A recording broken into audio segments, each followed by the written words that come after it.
Hi there. Thanks for joining us on Let's Talk Taste with Sherry, where we're saving the earth one flavor at a time by gathering community to share wisdom around the natural connections between our innate sense of taste and flavors that are grown in healthy, regenerative soils. Welcome. Hey there. Welcome to another episode of Let's Talk Taste with Sherry, saving the earth one flavor at a time. All right. So today I want to talk about Nutritionist. So if you've been following along, you know that the deep passion of my work is actually connecting our taste buds to the earth. But in the process of doing that, I really want people to understand that health is a huge benefit of tasting delicious food and healing our bodies and our earth at the same time, right? So naturally, from the get-go, I believe that nutritionists were this great pairing for me, right? That I could work with nutritionists and that we would just like save the world together, right? So I did this a couple years ago. Before I started the show, before I started talking to everybody about this, I created courses and information about how nutritionists can use flavor to help their clients benefit and to understand their bodies better. Well, it really didn't go very far. I had some beautiful people that loved the idea, but most of my feedback was kind of like it was a little out there, a little overwhelming, too much for their clients to understand, right? So I kind of let it go for a while. Lo and behold, a couple months ago, I came across a nutritionist who actually fully embodies everything that I talk about. So today I get to introduce you to a phenomenal nutritionist who gets flavor and, amongst other things, is very much in alignment with saving the earth in the process. So let me just read her bio to you real quick. Today, I have Liz Morgan with me. Liz is a functional nutritionist on a mission to transform the food culture into one that makes people and ecosystems vibrant and healthy. I love that. Liz's journey to becoming a functional nutritionist began when she almost died, just days after she was born. Given no specific healing strategies to recover, she spent her life tired and in pain. Using the tools of functional nutrition to finally understand the long-term consequences of her first month of life, Liz was finally able to recover. Among other things, she was an environmental lawyer, which, I mean, food and environment, how do you not connect the two, right? This is one of the things I love about Liz. So we're going to let Liz tell her story, and welcome to the show. I'm so excited to have you. Hi, Sherry. Thanks Liz. so much. I'm so excited to be here too. I am so excited that you're here. We always talk about the fact that my guests just justify my existence all the time. And you certainly do that. And I'm just so thrilled to have you here.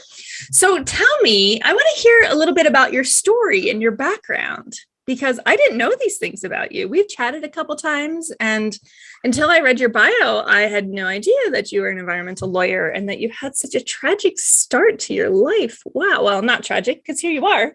Beautiful. Here I am. Right? What a rough start, right?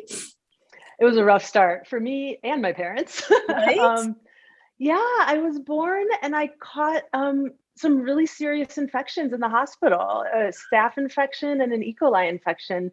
And the staph infection settled in my left leg. They almost amputated my leg. It was like really touch and go for days and days. And basically they just bombarded me with every antibiotic under the sun, which is very hard on a human of any age, but someone who's just brand new with, it's really critical time for your intestinal ecosystem to form, for the tight junctions in your intestines to form, for your whole digestive system and immune system to get to form correctly.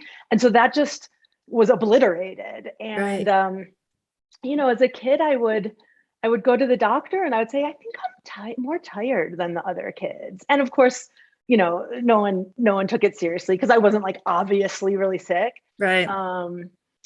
But over time, as with anyone, we, our health stuff catches up with us and kind of gets worse and worse. And it got to a point where I just couldn't ignore it anymore. And became a functional nutritionist, thinking that I was going to help other people. And then in the process of that, I was like, oh my goodness, I have a lot to work on myself. Isn't that crazy? Yeah. It's so crazy. It's always, every time I notice what other people need, I'm like, oh, I need that too. Yes. I thought I was just going to help people transition from eating, processed food diets to wholesome real food diets. And I was eating more or less a wholesome real food diet.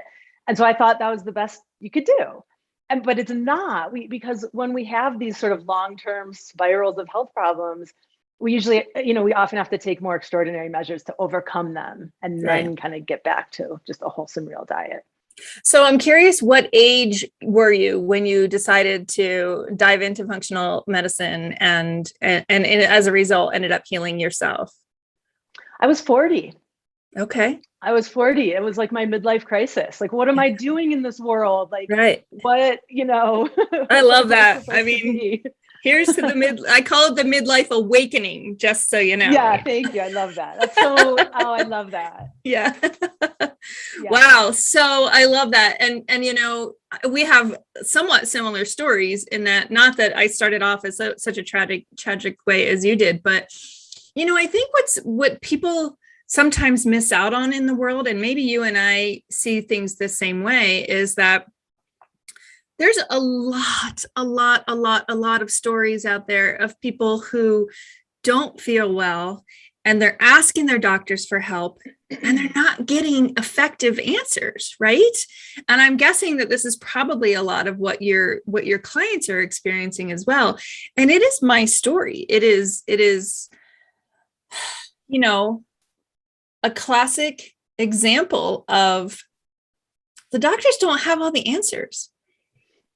And I can say from speaking with the Oncobites team, which is, a team of people that come from the cancer world, and the doctor himself will fully admit that there's no training for nutrition. He does not have any kind of formal training in nutrition. And it's amazing to me that we're in this place, and right now it seems even more exaggerated, that we are, being told to trust these experts in the medical world when so many of us, so many people have personally experienced a failure of that system. Right. So it's really hard. And I think that there's a rise in the demand for people like you for functional nutrition.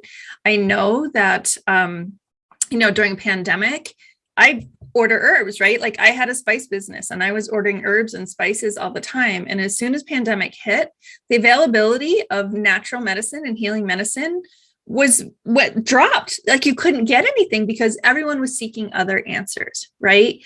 And we seek other answers because we're not getting effective answers from experts. And that's and that's not to say that all of the information that's out there in the medical world is wrong, right? And this is what I love about your approach as well, is that there's some amazing things happening in the medical community, right? The ability to test, the ability to do lab work, the ability to understand, the actual functional processes in our bodies. But when it comes to the next level of treatment, there's just such a big gap between, giving a pharmaceutical to fix a symptom versus getting to the core of the matter, right? So, and I think in this world of like, trust the experts versus like, don't trust the experts, like, I'm in the space of like, can we all just talk about it? Like you're experts at certain things. Right. Well, I'm expert at other things. And there's a lot of wisdom right. and depth that's really being lost by everyone just pounding their fist and saying, trust us, don't question us, trust, right, like, on both sides, on all sides, right? On all of it, whatever, like pick an industry, pick a power structure, right? Those power structures get really ingrained. And, we have to recognize, like, people who went to medical school, like like the last 10 to 20 years in the realm of our knowledge of functional nutrition and like what we can really do to support the body to actually heal and recover from serious conditions has just it's been like an amazing frontier the last 10 to 20 years in this realm. I agree. And that hasn't filtered into medical school curriculum, and it's not what medical professionals do. Right, they have right. a whole other thing that they do. Right. And the thing they do well, surgery, like they can, if someone's about to die, like go to a doctor. Like, right. I'll help you with the other, the calming down chronic symptoms, getting your liver to work better, help, stopping food sensitivities and chemical sensitivities and inflammation. Like there's so much, but they're different ways of looking at what the body is capable of. They're just totally different sectors, but people think they're a doctor's a doctor. A doctor knows everything about managing the human body. Right. But they don't. And it's really important for people to look beyond medical care into, really supportive realms.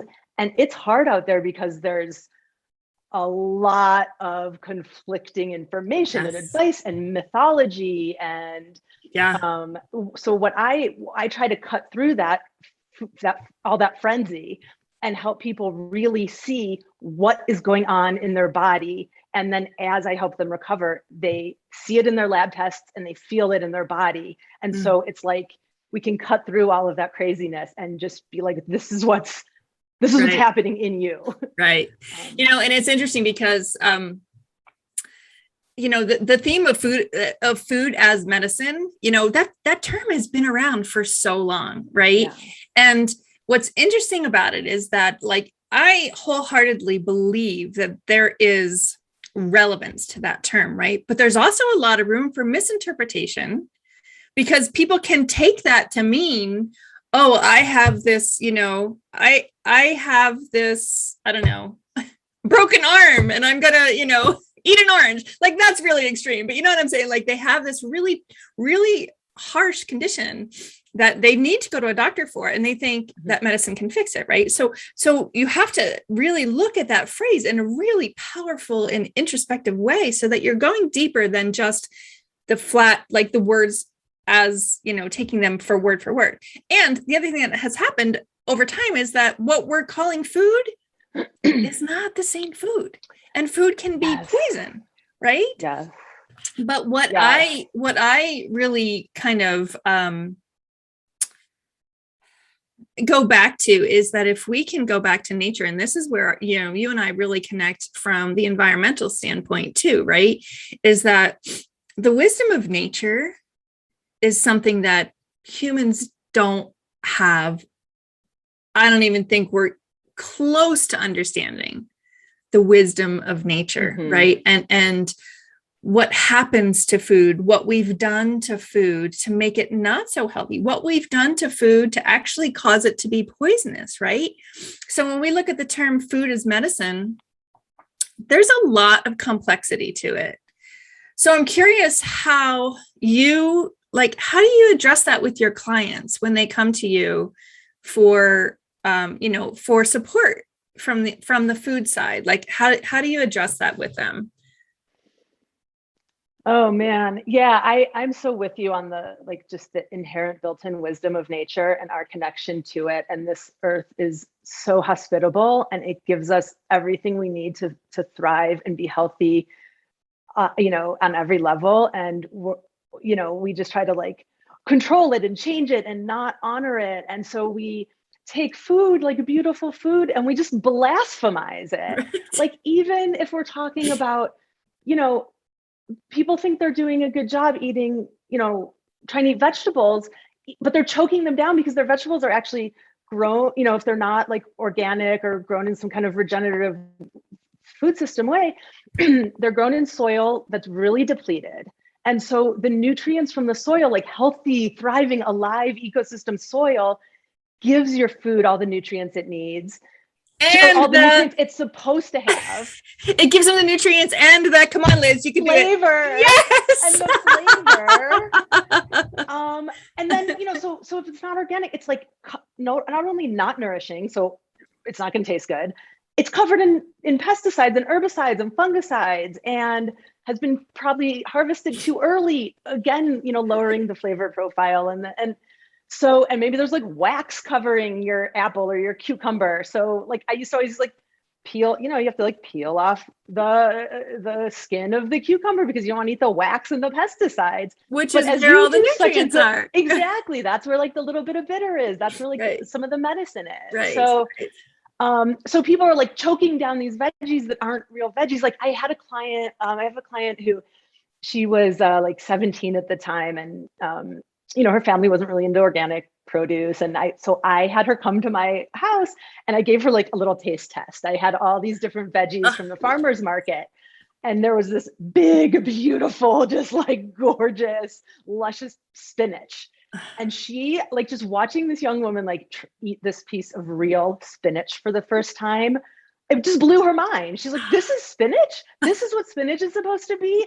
Like life-changing to eat real food.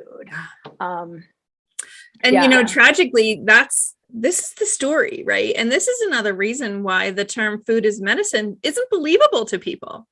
Right. Because they don't even know food. Are they struggling? And this is where, when I first started wanting to work with nutritionists, a lot of my questions to them and a lot of my curiosity around, well, how can we make this work was, how often do your clients choose flavor?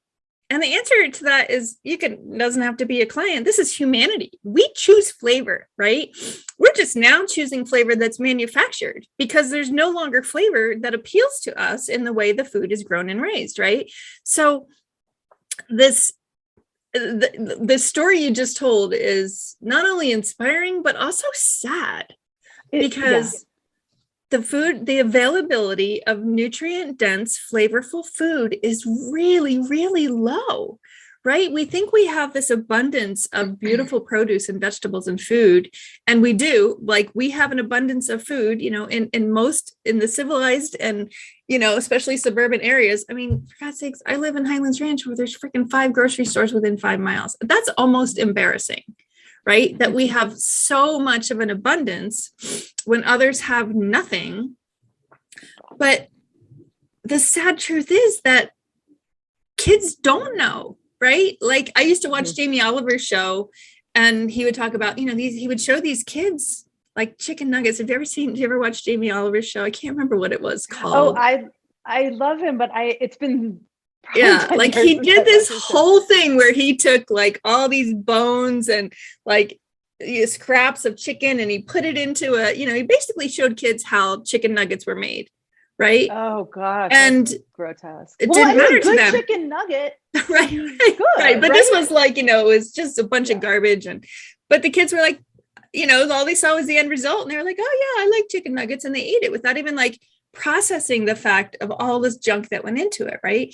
And then they don't know that, what an apple tastes like, or that broccoli comes from the ground, right? There's a sad disconnection that we just have allowed to happen, from this food coming from the earth.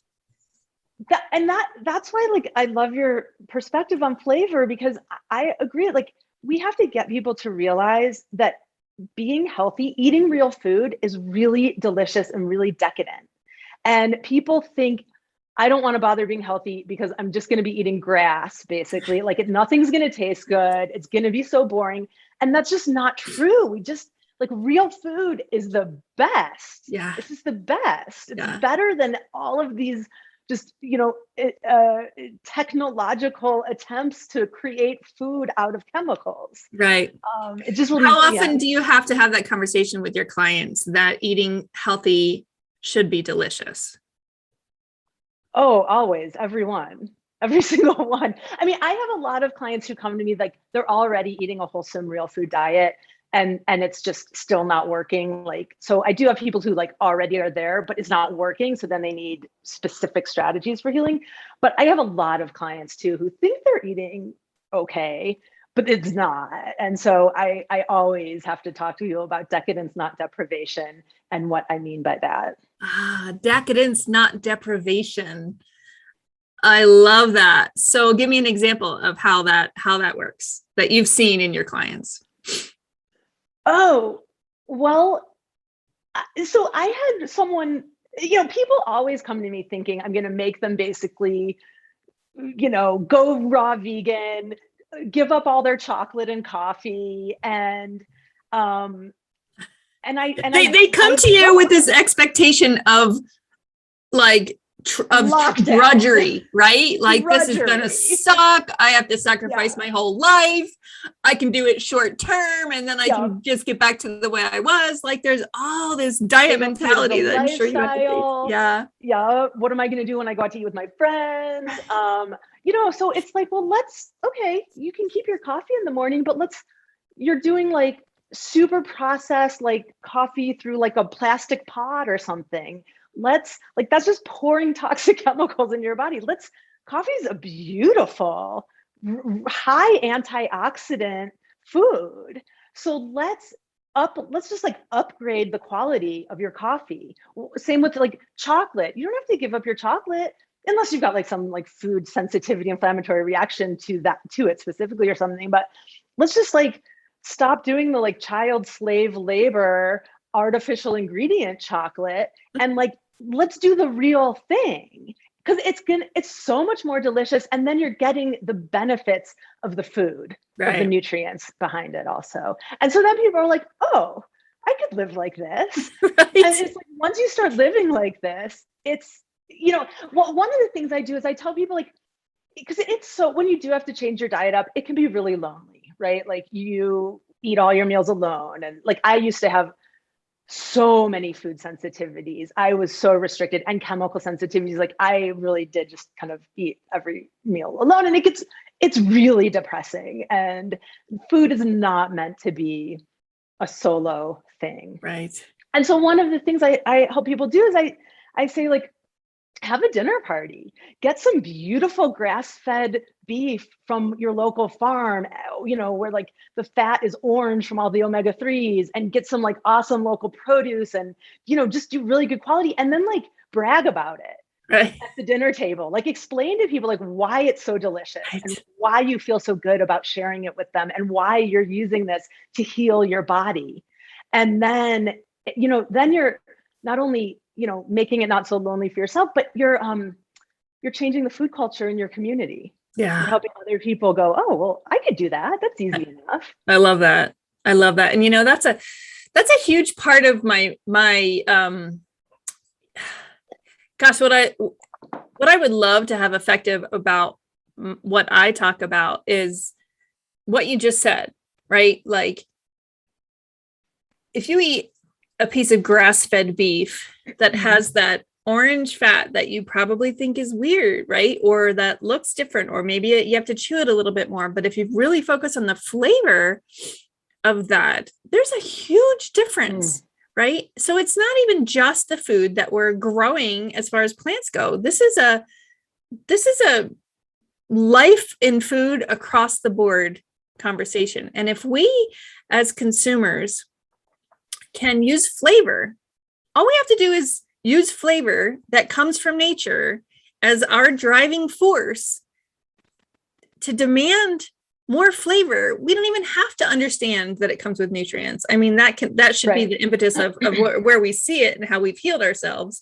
But if we could just get to this place where we recognize that it tastes better, and when it's grown and raised properly, it's also better for us. We have this amazing power as individuals to make a difference in the world, right? Like huge. Yeah. It's so powerful. And so I love that about everything that you're saying. And that's what, like, one of my things is like, I believe that the most broken part of the earth ecosystems are the humans.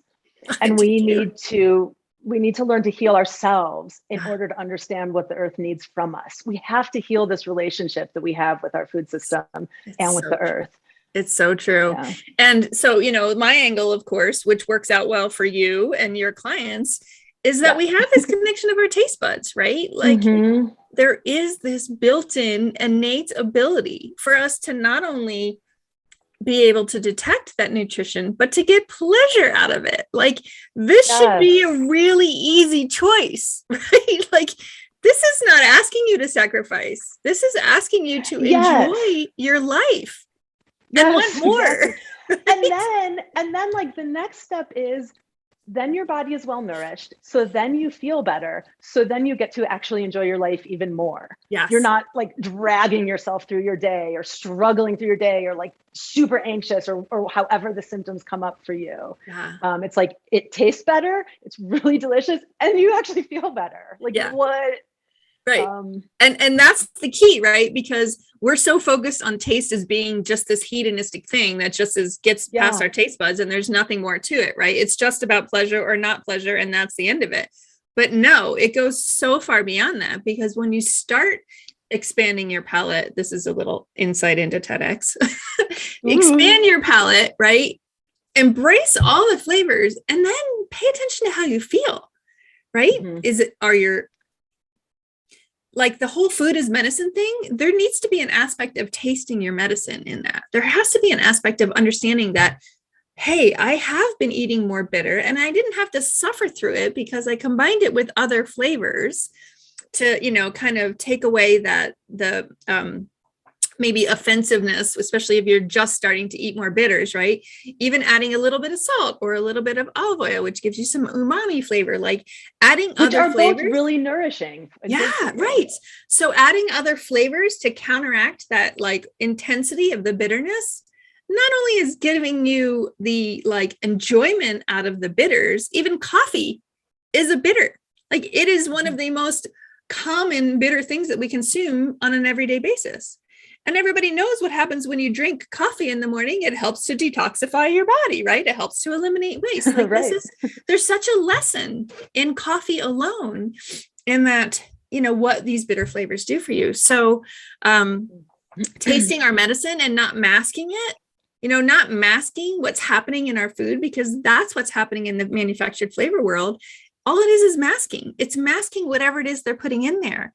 And even like the companies with the best intentions, right? Like all of these health and wellness companies that are making shakes and bars and powders and, whatever drinks, they all have good intentions. Well, most, right? You want to think and hope that they have good intentions in that they see a need. They see a need that we don't have the minerals, the nutrients, the vitamins in our food. So they're going to a lab and they're adding all these nutrients and minerals in food. And then they're putting, my famous thing is the chocolate steak syndrome, right? Like I always talk about, like, we're making the levels of steak, protein levels of steak taste like chocolate. And no wonder we're confused, right? Oh, yeah, gosh.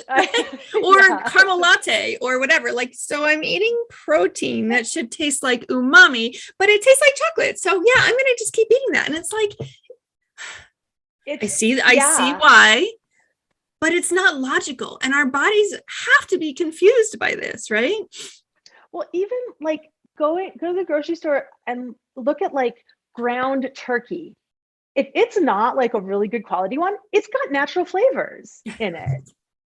Like why? What is wrong with just ground turkey? Ground turkey is delicious. Like I'll put a little salt and pepper, like whatever I season it with, but why are we adding fake flavors? And I'm sure your listeners know what natural flavors are fake flavors. Right. Yeah. Total black hole. Right. Yeah. I love how you call natural flavors a black hole. It could be anything. Yeah. That's one of the things I have to talk with my clients a lot about, because it says natural. Right. Oh, it could have gluten. It's just factory chemicals. So, the fact that we put fake flavors called natural flavors in something that is so simple and so delicious as ground turkey, it just blows my mind. Yeah. And it's in everything. Well, and it's not even just the natural, like I believe it's not even for flavor's sake. I mean, it is to some degree, but a lot of it is just hidden preservatives as well. Like it's ways to just hide, ways to make food last longer. So there's so much deception in that term. It's insane, the deception. And it's also amazing how difficult it is to find food that doesn't have it.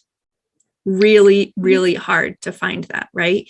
But when you do, it's the people that are doing right by the earth, right? Yep. Like Because they're growing food, they're growing the flavor into their food and not manufacturing it and added it to it later. And that is just, it's such a simple solution to all of our problems. That's all I'm saying.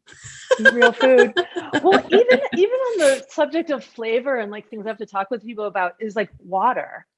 Water that like I had a client once who like thought she hated water, but she was trying to drink like herbal tea because she knew she should hydrate more.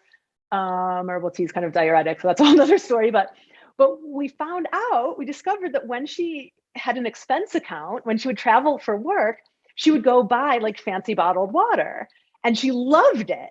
And so I was like, wait, you do love water, you just don't love tap water because you're in a big city and the tap water has chlorine in it, right, and probably like pesticide residue, and probably like all the pharmaceuticals that all of your upstream neighbors have like marinated into the water system.